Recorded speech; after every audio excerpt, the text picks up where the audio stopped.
Snowmageddon, Snow My God. Today here in Kansas City, we're here to say it's snow problem. We in Public Works and in all of our departments have this ready, and we are making sure that not only today we have folks who are out pre-treating, but that we're working collaboratively across departments and across agencies to make sure we're ready for the upcoming storm. The first thing we want to make sure to the people of Kansas City is this: make sure that you yourselves are prepared in your own homes, make sure that you're addressing the issues necessary as we confront the storm. The forecast calls for a substantial range of numbers, and frankly, we are prepared for any of it. That includes a high snowfall, but also, of course, freezing rain, ice, and other such issues. That's why you see pre-treatment being done right now by Kansas City's crews. Pre-treatment for the storm started this morning at 7 a.m. Thank you to all who have been part of it. The folks behind us assembled are part of our Kansas City snow team. They have been working since this summer to make sure that we have plans for how we best deploy our staff, how we make sure that all of our trucks and routes are covered, and frankly that we have enough staff that can come out and cover. Some coming outside of their typical areas, some who sometimes have jobs inside the City Hall building are out helping us on trucks later on this week. These pre-treatment efforts will switch to 24/7 snowplow operations and ice treatment once the storm begins. A few asks that we have for members of the public. One, if you don't need to be out when the storm has started, please make sure you're not. We'll try to make sure our streets are cleared as expeditiously as possible, but at the same time, recognize that that itself does take some time, particularly as we see more accumulations or ice accumulating throughout the city. The other thing we ask you to do is make sure that you check on neighbors and loved ones. Make sure that they're doing all right, and particularly before the storm, if you have the chance to make sure you're talking about plans with people, that is something that will be helpful for us. We know that this will be a real challenge in Kansas City and throughout the region, but I also have great confidence in the people we've assembled. In recent years, we have seen them deploy new trucks, deploy more people, and always having dedicated staff at Kansas City that will work overtime to make sure we have those issues addressed. We'll come back with any questions that you might have later. I also want to make sure I acknowledge you think of Public Works and Parks and Water and a number of our departments. We also have our partners at Ride KC, the KCATA here, who are a big part of the work that we do.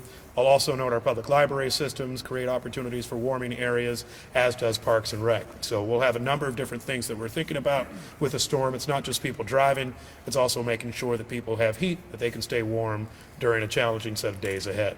With more information on our storm response is unless there's a city council person who wants to speak, okay, then that means we're stuck with City Manager Brian Plow. Oh, wow. Thank you. This applause is for me. Thank you. Yeah. Thank you, everyone. So if the forecasts deliver what the predictions say, this has the potential to be one of the most significant storms in Kansas City's history. But I'll say that we've never been more prepared. We've never had more drivers, more trucks, more salt on hand in our history, period. We've got 40,000 tons of salt, 8,000 tons of ice span, and we've got 300 snow removal trucks. We've got 400 drivers. We are ready to go, and we've been preparing, as the mayor said, since this summer. This is a multi-departmental effort. You can see behind me some of the groups and people that are a part of this operation, hundreds of people across all city departments, dropping everything to pitch in with snow removal. As the mayor also mentioned, we started pre-treating our roads 48 hours in advance of this snow event this morning. A lot of neighborhoods are already covered. We will be out 24 hours a day until every street and every neighborhood is clear. We do ask that people stay off the roads as much as you possibly can, unless there's an emergency, just to make sure that we can have our crews clear the roads as safely and efficiently and quickly as possible. I think that's everything. Any questions? Questions? You guys have started with pre-treating the roads. We've heard that freezing rain may come in first. Is that a concern with washing away the salt from that pre-treatment? Yeah, we have no choice but to pre-treat the roads no matter what is coming. What you'll see a lot of is ice band being applied to our streets. It's that blue salt. It's magnesium chloride. It's a little bit different material. It's not only less caustic to the environment, but it works better at lower temperatures. And so we've got to get that down before any accumulation falls. But we will have trucks and crews out 24 hours a day. So as whatever falls comes first, we will be continuing to treat no matter what's happening, if it's snow, if it's ice, if it's freezing rain, whatever it is.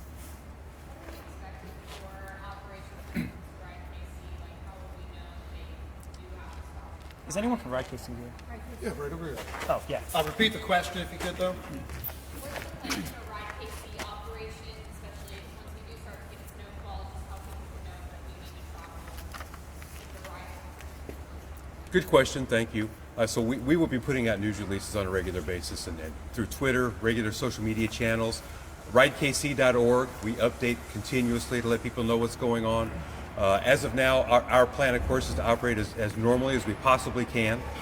We will move into a snow type of service if necessary, which, by the way, is the same as Sunday service and the same as holiday service, to make it simple for people. Most regular riders understand how the routes and schedules change with those different scenarios, so that's what we'll be doing. But we intend to operate as normal.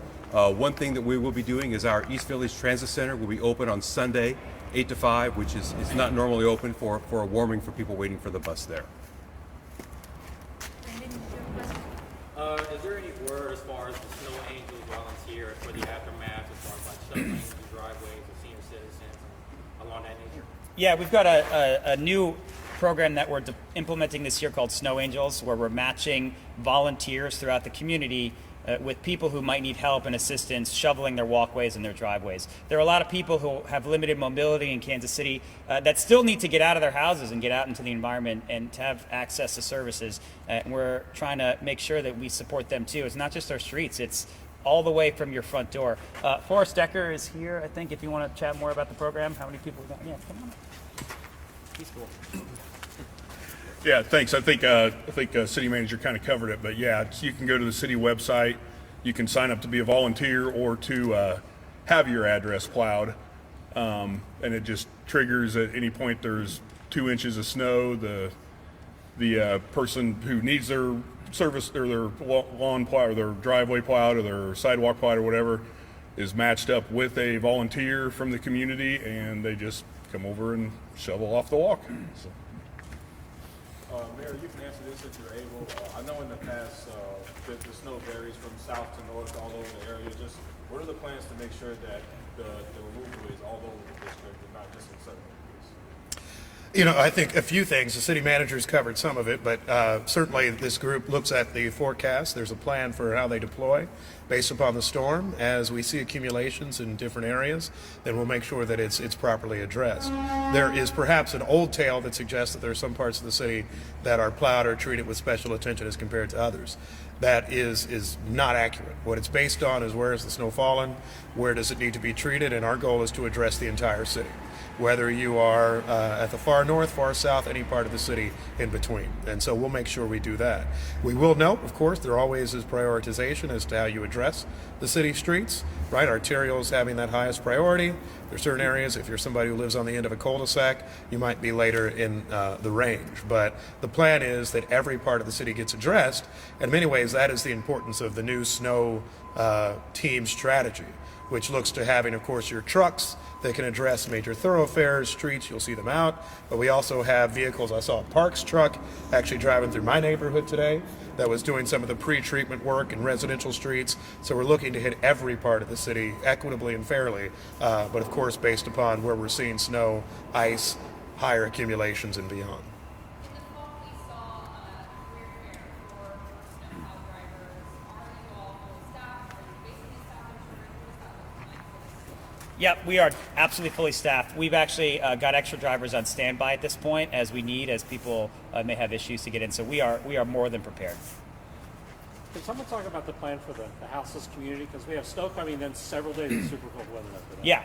Yeah, we have our emergency cold weather shelter open at Hope Faith 24 hours a day. You can come there if anyone needs to get out of the cold weather. We also have all of our community centers open for warming centers, not just for homeless people, but for anybody. And we've got Josh Henges, who's our homelessness prevention coordinator, if you want to say a little bit more about that. Spell your name too. Josh Henges, JOSHHENGES, Houseless Prevention Coordinator, City of Kansas City. Yeah, this is another year where we're doing cold weather shelter. We've got an incredible mayor and city council that supports these efforts. We've got 400 beds that'll be open and available. We've got 9 locations across the metro. The best way to get this information is kcmo.gov/0KC. It's got a breakdown of the beds that are available, who to call. We've also got a hotline there that's updated every single day on what's open, when it's open. So please encourage folks to use that resource. And I'll say this too, the unhoused community knows pretty well how this is. Folks who are maybe viewers probably don't, but don't confuse that. They know really well how this system works and doesn't work.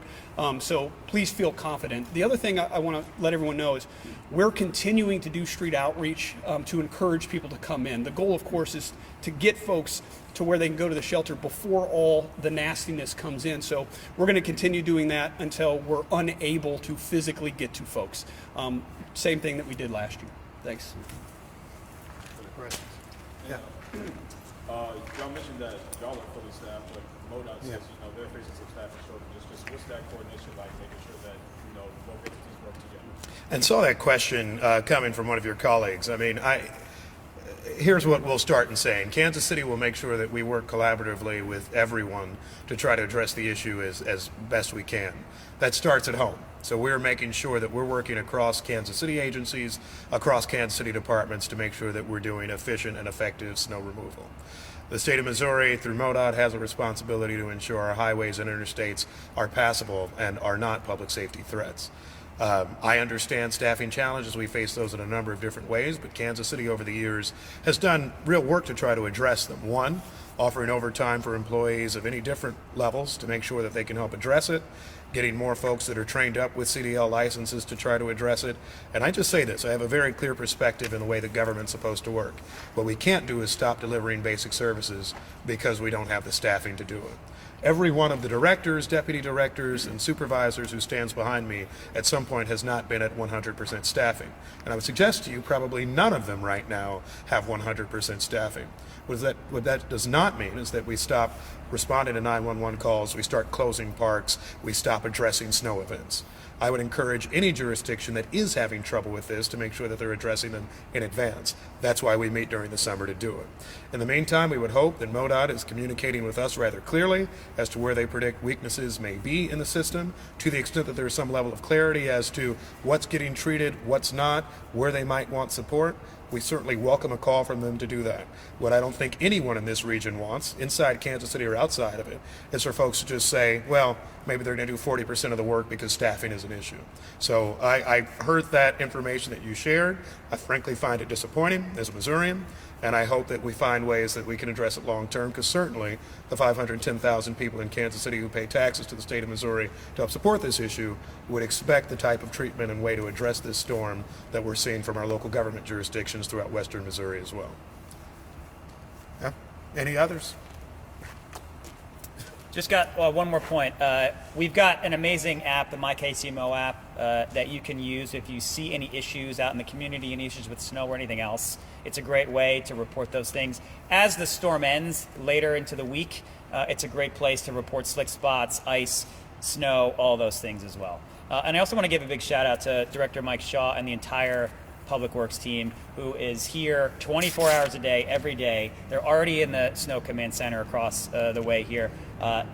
We've been talking about this moment since August. We really think about this day and night for months and months in advance of the big storm like this. So we are, as I said before, we're more prepared than we've ever been before. And thank you to our great staff here too. Appreciate you.